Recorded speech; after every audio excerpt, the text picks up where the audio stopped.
Hey everyone, this is Spacetown again. I am setting up this different recording angle. I'm kind of just finding random things around my house and putting them together in little still lifes to make it so that I have something interesting for you guys to look at while I talk. I went to an event very recently called Open Oscillator. It is an open mic for electronic musicians and people who use synthesizers, so it is a very interesting concept. I think this one had something like 20 slots open.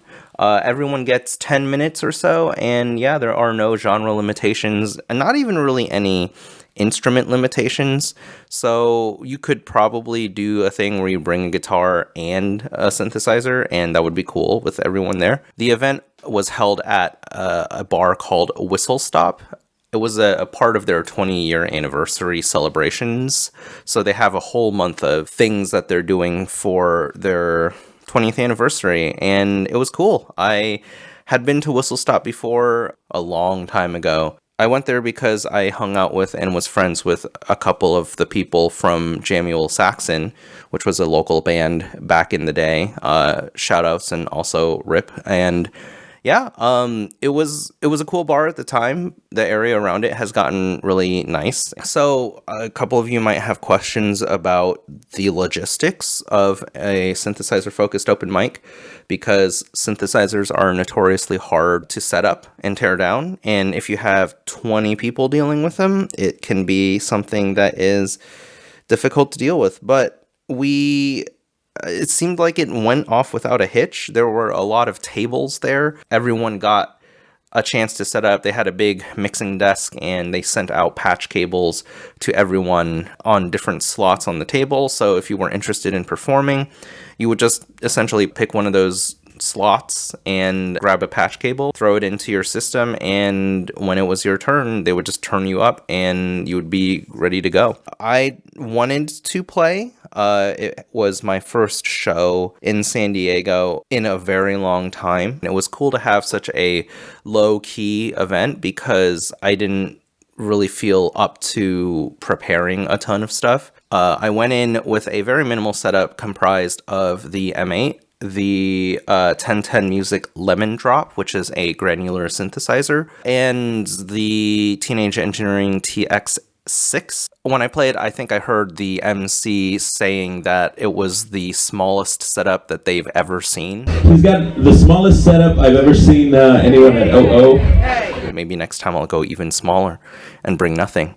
Long story short, I didn't record my set. The Lemon Drop was almost entirely for transitions. The out of the Lemon Drop went straight into the in of the M8, and I just kind of had the input going at all times. I just played a couple of pad sounds in between songs. The cool thing about the M8 is that the loading is so fast on the M8, loading between projects, that as long as I set the same input settings on each one of the projects, I could load a different project and it was basically seamless. What I'm gonna do is probably put some footage here, and yeah, we'll get into the event itself, and you'll get to hear a bunch of music from a bunch of different people. The only caveat is that I had to leave about halfway through, with the kid at home, can't stay out too late. I did get a list of everyone who played, and I'll probably put it up at some point in this video.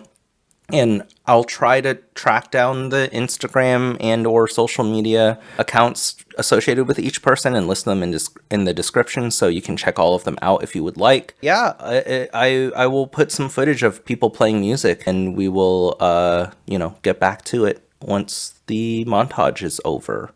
Editing.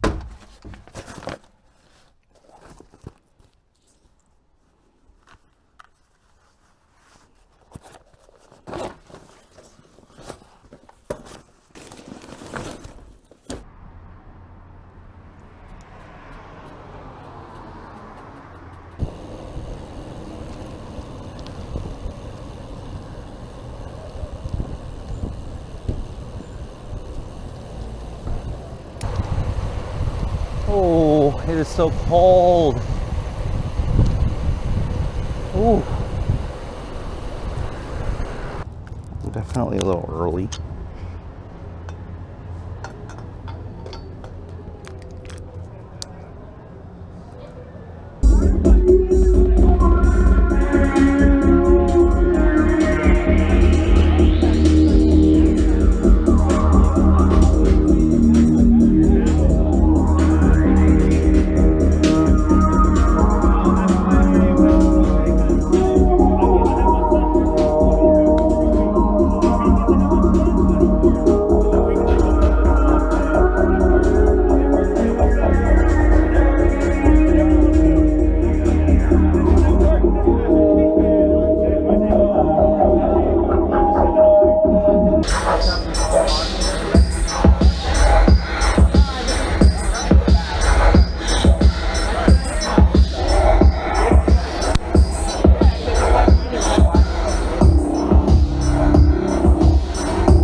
Okay, I'm back through the magic of editing.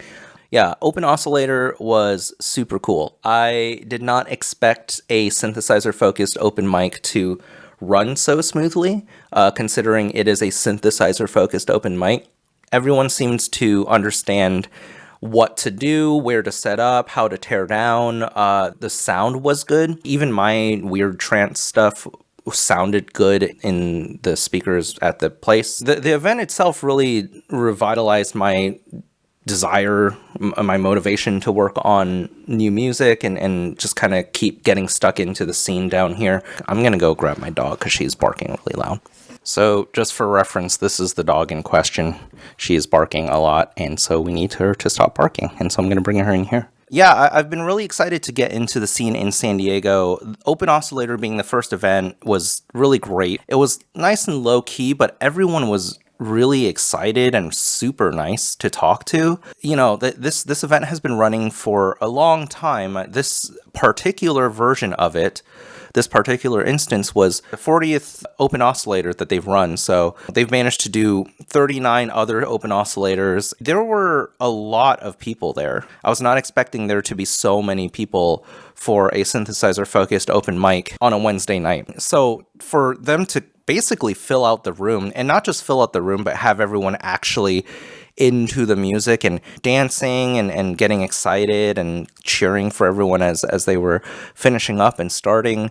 I think it really speaks to the work that the organizers of Open Oscillator have been doing for this event, and it was really impressive to see just how cool and friendly the scene is down here. It's been cool to see that since I've been away, since I've been gone, just because when I was playing out in San Diego, between the years of 2010 or so and 2014, it was kind of hard to get shows a lot of the time that weren't just straight up chiptune shows. So we would have to, me and Mike Bleeds, and some people from the LA scene, we were having trouble finding shows in San Diego for a long time. The underground music scene, the independent music scene, was definitely not as built up as it is now. In the time that I've been away, the people in San Diego have been working on it, and I am excited that there is actually a scene to hook into. It feels like there's a lot of overlap between the modular synthesizer scene, the kind of underground electronic music scene in general, and the club scene in the Gaslamp. Back when I was in San Diego, all of the electronic music was essentially in the Gaslamp. You could get a couple of shows at some of the various bars out here, like Soda Bar, Whistle Stop, but underground electronic wasn't really a thing because the Gaslamp and all the clubs in the Gaslamp kind of held a monopoly over what people wanted to do down there. But as those tastes have shifted, it seems like people are opening their minds to more of the underground stuff and more alternative stuff. People had a really positive reception to the set I played. I was really surprised about that. Actually, I didn't expect weird trance music to have such a positive reception, but a bunch of people came up and said how much they enjoyed it. And someone told me that it was her favorite set of the night.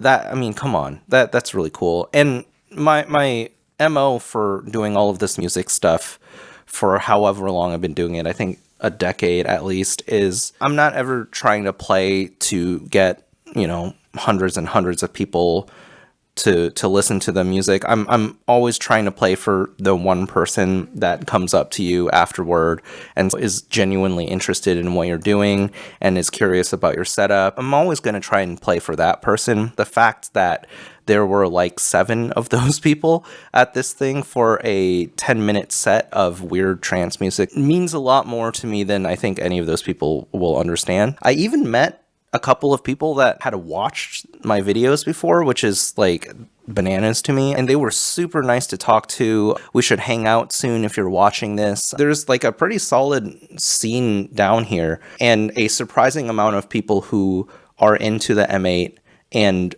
want to learn more about it. I'm gonna stop rambling for now. I feel like I've been going on for a very long time. So yeah, thanks for watching this. I'm going to try to make more explainer videos pretty soon. Probably going to start with the breakdown videos of Dusk, and then I will eventually get back to obsolescence when I figure out how I want to talk about the lighting setup, because it was very complicated, so I'm sorry about that. But yeah, thanks to everyone for watching, and I will talk to you in the next one. The obligatory like, share, subscribe kind of thing has to happen here because I am on the YouTube platform, and I would really appreciate it if you did that. So again, I'll talk to you all later. Thank you for watching. You're ready to go, man. I gotta make the video. Get it, man. Get that content.